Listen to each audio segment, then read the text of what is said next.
Selamat datang di tutorial programmer. Di video kali ini, saya akan membahas tutorial tentang mengumpulkan dan menganalisis sebuah data menggunakan Packagex Dplyr. Di layar ini merupakan tampilan dari Programmer Studio. Jadi kita menggunakan Programmer Studio dan Packagex yang digunakan adalah Packagex Dplyr. Di layar ini merupakan salah satu sintaks untuk menganalisis sebuah data menggunakan Packagex Dplyr. Jadi yang pertama tentu kita menginstal Packagex Dplyr. Setelah kita menginstal, kita menuliskan kata library dplyr untuk mengaktifkan Packagex Dplyr. Jadi kita bisa arahkan pada bagian akhir kata library dplyr, kemudian kita run dan akan muncul di bagian R console menunjukkan bahwa Packagex Dplyr sudah aktif. Kemudian misalkan kita membuat sebuah data frame dengan nama data adalah data score. Kemudian data frame terdapat dua variabel. Yang pertama adalah mata pelajaran, terdapat kimia, biologi, fisika, matematika, dan PJOK. Kemudian terdapat variabel poin dengan poin 10, 15, 20 dan seterusnya. Kemudian kita run, kita bisa arahkan kursor pada bagian akhir, kemudian kita klik run dan akan muncul di bagian R console. Kemudian kita bisa cek datanya, misalkan data score, atau menuliskan kata print.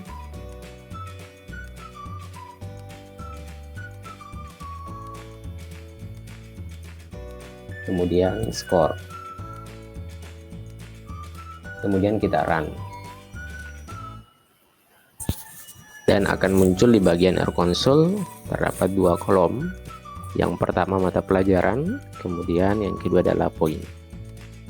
Mata pelajaran yang pertama kimia 10 dengan poin 10, yang kedua kimia poin 15, yang ketiga biologi dengan poin 20 dan seterusnya.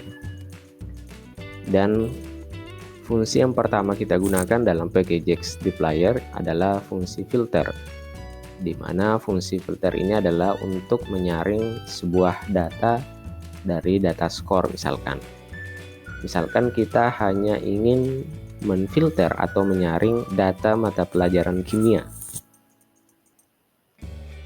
Jadi data score sebelumnya terdapat dua mata pelajaran kimia. Jadi kita ingin menyaring dengan menuliskan fungsi filter. Kemudian buka kurung, menuliskan kata data score. Kemudian mata pelajaran.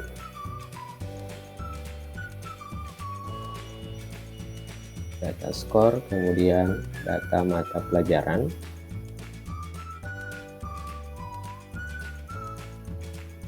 Kemudian memberi fungsi sama dengan 2 kali.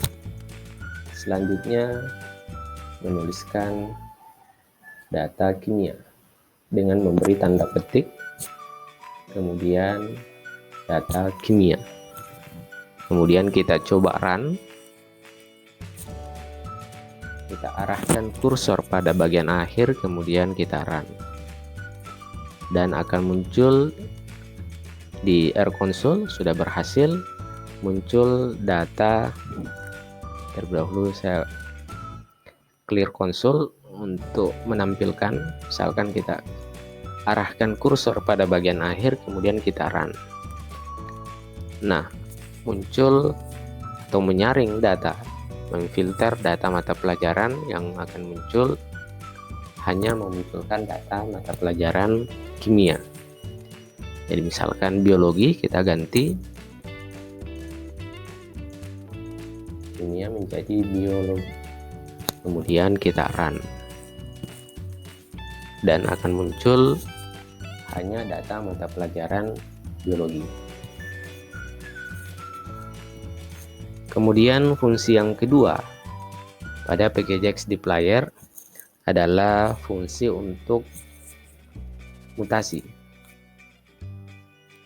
Jadi fungsi untuk mutasi ini adalah mengubah atau menambah sebuah data dengan menuliskan sebuah fungsi. Kita clear console terlebih dahulu dengan menuliskan fungsi atau sintaks data score, kemudian menuliskan fungsi persen. Di video sebelumnya saya sudah jelaskan fungsi dari persen ini adalah untuk meringkas sebuah analisis. Kemudian kita menuliskan fungsi mutasi, kemudian menuliskan kata poin, misalkan poin baru misalkan, kemudian sama dengan menuliskan nilai tambah dengan 10.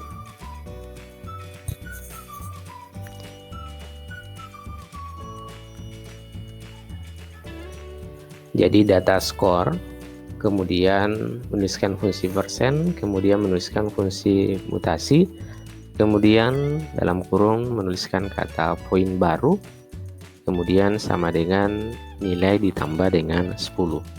Jadi fungsi mutasi ini adalah mengubah atau menambah sebuah data dan memberi atau memunculkan data kolom yang baru.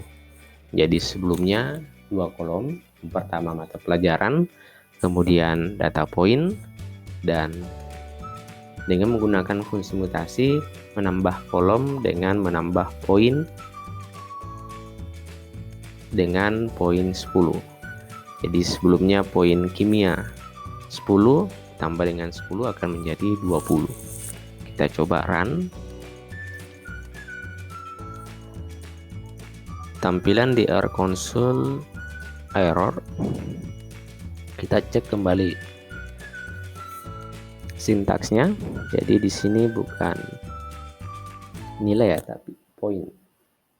Kita coba ganti poin. Kemudian kita arahkan kursor, kemudian kita run. Nah, sudah berhasil. Terlebih dahulu kita clear console untuk menampilkan secara keseluruhan. Kemudian kita run. Nah, sudah muncul.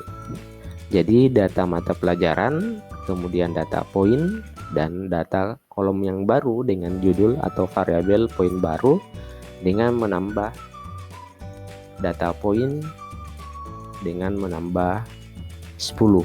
Jadi 10, sebelumnya 10 dengan menambah 10 menjadi 20 untuk mata pelajaran kimia. Kemudian yang kedua 15 menjadi 25, biologi 20 menjadi 30, dan seterusnya.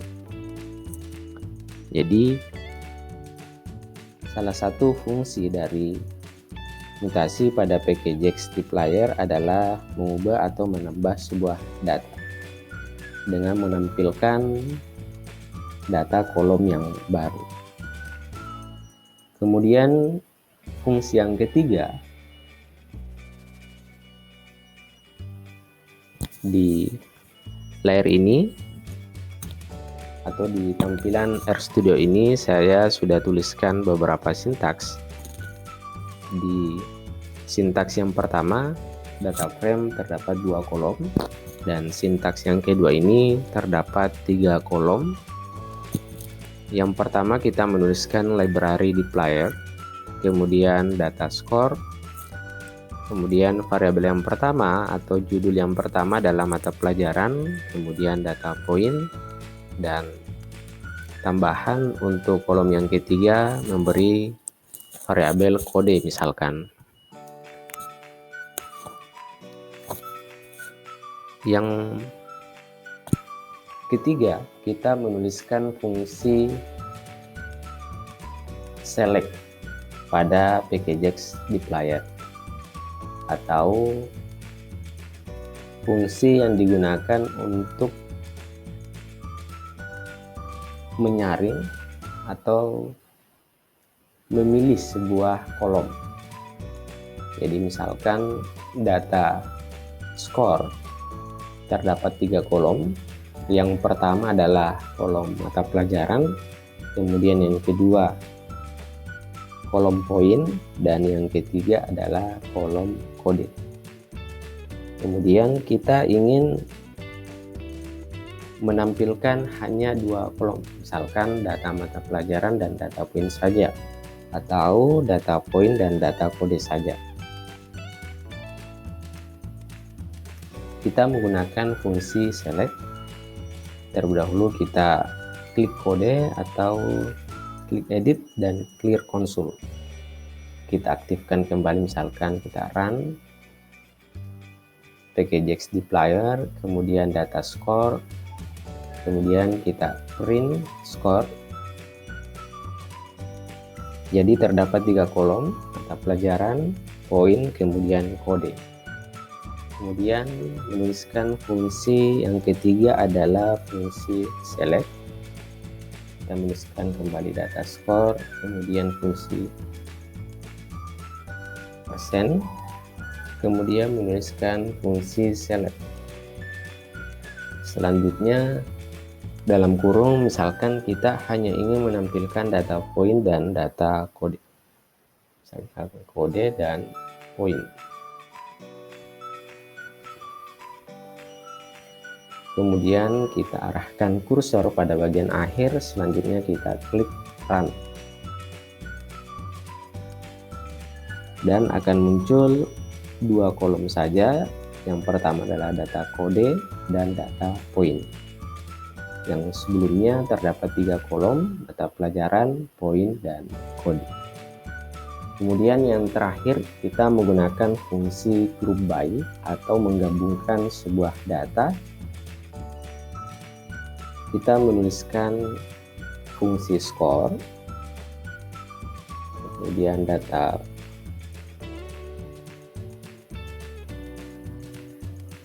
menuliskan fungsi persen, kemudian menuliskan fungsi group by. Menuliskan fungsi group by, kemudian data mata pelajaran.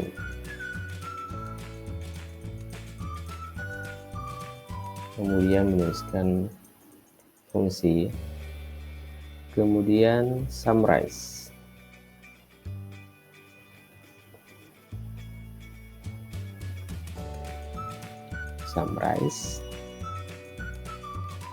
Kemudian data mata pelajaran.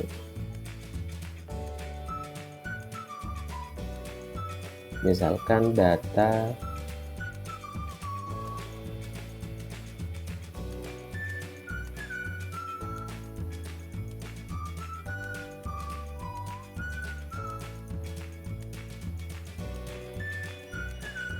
jadi yang pertama adalah fungsi score, kemudian group by, kemudian dalam kurung data mata pelajaran, kemudian summarize, kemudian data mata pelajaran. Kita coba run dan akan muncul di R console. Kita terlebih dahulu clear console, kemudian kita run kembali untuk menampilkan hasil output dari fungsi group by. Kita run. Nah, sudah muncul, terdapat data mata pelajaran, kemudian kolom yang kedua adalah data mata pelajaran. Jadi fungsi group by akan memunculkan data mata pelajaran, kemudian jumlah dari data mata pelajaran. Misalkan data biologi terdapat 2, jadi sebelumnya data frame yang saya blok, dan akan muncul di bagian kolom yang kedua adalah data mata pelajaran. Kemudian fisika hanya 1, kemudian kimia 2, sesuai, kemudian data matematika 1, dan data PJOK terdapat 1. Jadi itu merupakan salah satu fungsi dari loop by. Cukup sekian untuk tutorial kali ini tentang mengumpulkan dan menganalisis sebuah data menggunakan PKJAX Dplyr. Nantikan tutorial selanjutnya. Semoga channel ini bermanfaat. Terima kasih.